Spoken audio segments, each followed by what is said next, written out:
Hi అండి. నిన్న ఒక వీడియో చేశాను పవన్ కళ్యాణ్ మీదైతే. 'హరహర వీరమల్లు' లేట్ అవుతుంది. దానికి పవన్ కళ్యాణ్ కొంచెం చొరవ చూపించాలి. డబ్బులు ఎవరికి ఊరికే రావాలనే మాట మాట్లాడితే దాని గురించి కొంతమంది హర్ట్ అయ్యారో ఏదో ఒకటి జరిగింది. సరే, దాని గురించి అయితే మళ్ళీ క్లారిటీ ఇచ్చే ప్రయత్నం చేస్తాను.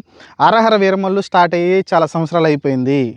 సినిమా ఆల్మోస్ట్ 70% ఎంతో పూర్తయిన తర్వాత ఈయన ఎలక్షన్ క్యాంపింగ్కి వెళ్ళడము, సరే ఆయన రాజకీయ పరంగా ఎలక్షన్ క్యాంపింగ్ చేసుకోవాలి, ఎలక్షన్లో గెలవాలి కాబట్టి సరే ఆ టైం 3 నెలల టైం ఏదైతే పీరియడ్ సినిమాలన్నీ ఆపేశారు. ఉస్తాద్ భగత్ సింగ్ కావచ్చు, ఓజీ కావచ్చు, లేకుంటే 'హరహర వీరమల్లు' కావచ్చు. కానీ ఆర్డర్ ప్రకారం అన్ని వరుసగా రిలీజ్ అవ్వాల్సి ఉంటుంది. ఏది మనకి 'హరహర వీరమల్లు' కావచ్చు, ఉస్తాద్ భగత్ సింగ్, ఓజీ కావచ్చు, ఈ 3 సినిమాలు అయితే వరుసగా రిలీజ్ కావాల్సింది. కానీ పవన్ కళ్యాణ్ గారు తర్వాత చెప్పుకొచ్చారు, రాజకీయంలో కొంచెం బిజీగా ఉన్నాను, ఖచ్చితంగా నెలకు ఒక 10 రోజులు కేటాయించి నేను ఈ సినిమాలు అయితే పూర్తి చేస్తానైతే ఆయనే చెప్పుకొచ్చారు. కాబట్టి నేనైతే ఈ విషయం గురించి మాట్లాడుకుంటూ వచ్చాను. ఎందుకంటే వాళ్ళు యాక్చువల్గా ఏప్రిల్ డేట్ ఇచ్చారు, మే డేట్ ఇచ్చారు, అయినా రిలీజ్ కాలేదు 'హరహర వీరమల్లు'. ఇప్పటికి ఇంకా పోస్ట్పోన్ అవుతూ వస్తుంది. నేను ఒకటే క్వశ్చన్ వేసాను, ఏంటి డబ్బులు ఊరికే రావని. ఇప్పుడు పవన్ కళ్యాణ్ గారు చెప్పారు కదా, రాజకీయాల్లో నేను సినిమాలు మానేస్తానని చెప్పి కూడా మళ్ళీ సినిమాలు ఎందుకు చేస్తున్నాడు ఆయన? డబ్బుల కోసమే కదా, డబ్బుల కోసమే కదా. రాజకీయం చేయాలంటే ఖచ్చితంగా డబ్బులు అంత కొంత అవసరం ఉంటుంది కదా కార్యకర్తలకి. వచ్చిన వాళ్ళకి కొంచెం అన్నం పెట్టాలన్నా, లేకుంటే వాళ్ళకి మంచినీళ్ళు ఏర్పాటు చేయాలన్నా ఖచ్చితంగా డబ్బులు అవసరం ఉంటుంది.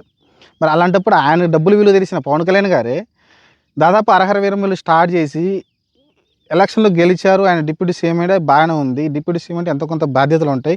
కానీ వారానికి 2 రోజులు సెలవులు అనేవి సెలవులు కాదు, తీసుకోవచ్చు.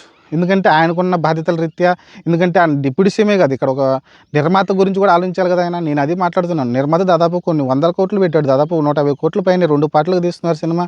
మరి 150 కోట్ల పైన ఖర్చు పెట్టారని చెప్తున్నారు. ఒక పక్కన పాన్ ఇండియా లెవెల్లో రిలీజ్ చేయాలని మాట్లాడుకుంటున్నారు. అలాంటి సినిమా దాదాపు కనీసం 100 కోట్లైనా ఖర్చు పెట్టుంటారు కదా, కనీసం 100 కోట్లు. ఇది అంగీకరిస్తారు కదా. మరి 100 కోట్లు ఇప్పటికే ఖర్చు పెట్టి ఉన్నప్పుడు ఈ సినిమా రిలీజ్ ఆగిపోతే ఆ నిర్మాతకి ఎంత నష్టం అండి? దాదాపు సినిమా ఎప్పటి నుంచి వస్తుంది? అది ఎప్పటి నుంచి? కోవిడ్ టైం నుంచి నడుస్తుంది. ఆ టైం నుంచి సినిమా ఆగిపోయి రిలీజ్ కాకుండా ఉంటే ఎంత నష్టం నిర్మాతకి? ఖచ్చితంగా నిర్మాత 100 కోట్లు తీసుకొచ్చి తన సొంత డబ్బులు అయితే పెట్టడు కదా. ఎక్కడో ఒకసారి ఫైనాన్స్ తీసుకుంటాడు. ఫైనాన్స్ వాడు ఊరుకుంటాడా? 12% వేస్తాడు వడ్డీ, పోనీ 9% వేస్తాడు. 9%కి అయితే ఎవడు తక్కువ వేయడు కదా. మరి అలాంటప్పుడు ఆ వడ్డీ ఎంత వస్తుందో మీరు అర్థం చేసుకున్నారు? 100 కోట్ల కంటే ఒక రోజుకి ఎన్ని లక్షలు వడ్డీ వస్తుందో మీరు అర్థం చేసుకుంటున్నారా? అది నేను పవన్ కళ్యాణ్ గారికి క్వశ్చన్ చేసింది. మనం ఇక్కడ పవన్ కళ్యాణ్ మీద ప్రేమ అందరికీ ఉంటుంది, నాకు ఉంటుంది, మీ అందరికీ ఉంటుంది. కానీ ఇక్కడ పవన్ కళ్యాణ్ గారు కొంచెం చొరవ తీసుకొని సినిమాలు అయితే పూర్తి చేయాల్సి ఉంటుంది. ఉస్తాద్ భగత్ సింగ్ అని నలిసి ఓజీది తక్కువ షూటింగ్ జరిగినట్టుంది. దానికి పెద్ద నష్టం జరగకపోవచ్చు. ఉస్తాద్ భగత్ సింగ్ నలిసి 50% పైన కంప్లీట్ అయినట్టుంది. ఇదో చూస్తే మీకు 90% పైన, ఆల్మోస్ట్ 90% పైనే పూర్తి అయిపోయింది 'హరహర వీరమల్లు'. చిన్న చిన్న ప్యాచప్ వర్క్లు అయితే ఉన్నాయి. అది కంప్లీట్ చేస్తే సినిమా రిలీజ్ అయిపోతుంది కదా, కొంచెం టైం తీసుకొని. కాబట్టి పవన్ కళ్యాణ్ అర్థం చేసుకోవాలని నేనైతే కోరుకుంటున్నాను. ఇదేదో పవన్ కళ్యాణ్ని విమర్శించాలని కాదు, పవన్ కళ్యాణ్కి డబ్బు విలువ తెలుసు కాబట్టి, ఆ డబ్బులు ఇక్కడ వృధా అవుతున్నాయి కాబట్టి, ఒక నిర్మాత నష్టపోతున్నాడు కాబట్టి దీని గురించి నేనైతే వీడియో చేస్తున్నా. అందుకనే 'హరహర వీరమల్లు' ఎంత త్వరగా అయితే అంత త్వరగా రిలీజ్ చేయాల్సి ఉంటుంది. నువ్వు ఈ సినిమాలు ఇప్పుడు ఉస్తాద్ భగత్ సింగ్ లేకుంటే 'హరహర వీరమల్లు' 2 కంప్లీట్ చేసి సినిమాలు నీకు దూరంగా ఉంటానని చెప్పేసాను. ఎందుకంటే ఓజీ నాలిసి మహా అయితే 10 కోట్లు ఎంత ఖర్చు పెట్టుంటారు, కావాలంటే ఇచ్చేస్తారు, నో ప్రాబ్లం. అవి రిటర్న్ ఇచ్చేస్తారు, ఆయన లేకుంటే ఆయన రెమ్యునేషన్ రిటర్న్ ఇచ్చేస్తాడు, నో ప్రాబ్లం.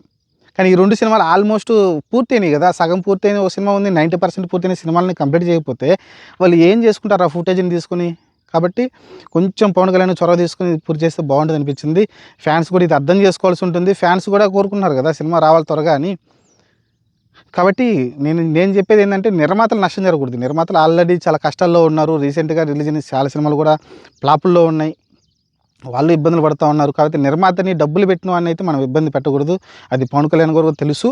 ఆయన అర్థం చేసుకుని త్వరగా 'హరహర వీరమల్లు' అయితే రిలీజ్ చేస్తే బాగుంటుంది. కంప్లీట్ చేసి కనీసం ఒక 10 డేస్ ఆయన రెస్ట్ తీసుకుని అయినా సరే, రెస్ట్ కాదు ఆయన లీవ్ తీసుకుని సరే, లీవ్ కూడా అనకూడదు.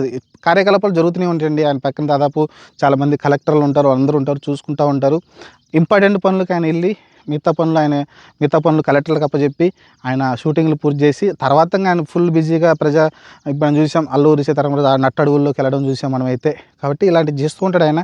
కాబట్టి ప్రజా జీవితంలో ఆయన గడపాలనుకుంటున్నాడు, తప్పులేదు, మంచి విషయమే. ఎందుకంటే ఒక నాయకుడు ఎలా ఉండాలో అందరికీ చూపిస్తూ ఉన్నాడు. కాబట్టి ఈ సినిమాలు కంప్లీట్ చేసి వాళ్ళకి నష్టం లేకుండా వాళ్ళని బయటపడేస్తే ఆ సినిమాల నుంచి వాళ్ళు వేరే సినిమాలు చూసుకుంటారు. మీరు ఆల్రెడీ తెలుసు కదా, ఓజీ తీసిన అతని పేరు సినిమా పేరు డైరెక్టర్ పేరు ఏదో అతనైతే నానితోటి ఏదో సినిమా ప్లాన్ చేసినట్టున్నాడు. ఎందుకంటే ఆయన కూడా తెలిసిపోయినట్టుంది. పవన్ కళ్యాణ్ చెప్పి ఉంటాడు, ఓజీ ఇప్పుడల్లా కంప్లీట్ కాదు బాబు, నువ్వు వేరే సినిమా చేసుకొని చెప్పి ఉండొచ్చు. అందుకని నానితోటి సినిమా అయితే ప్లాన్ చేస్తున్నట్టు తెలుస్తుంది. కాబట్టి కొంచెం టైం కేటాయించి ఈ సినిమాలు పూర్తి చేస్తే బాగుంటుంది అనేది నా అభిప్రాయం. నా అభిప్రాయాన్ని మీరు కూడా అంగీకరించండి, లేకుంటే అంగీకరించుకోండి. అది మీ అభిప్రాయం కాబట్టి కామెంట్ సెక్షన్లో పెట్టండి. నేను చెప్పిన దాంట్లో కరెక్ట్ ఉంటే, రాంగ్ అనిపిస్తే అది కూడా కామెంట్ చేయండి, తప్పులేదు, మీ స్వేచ్ఛ అది. Thank you.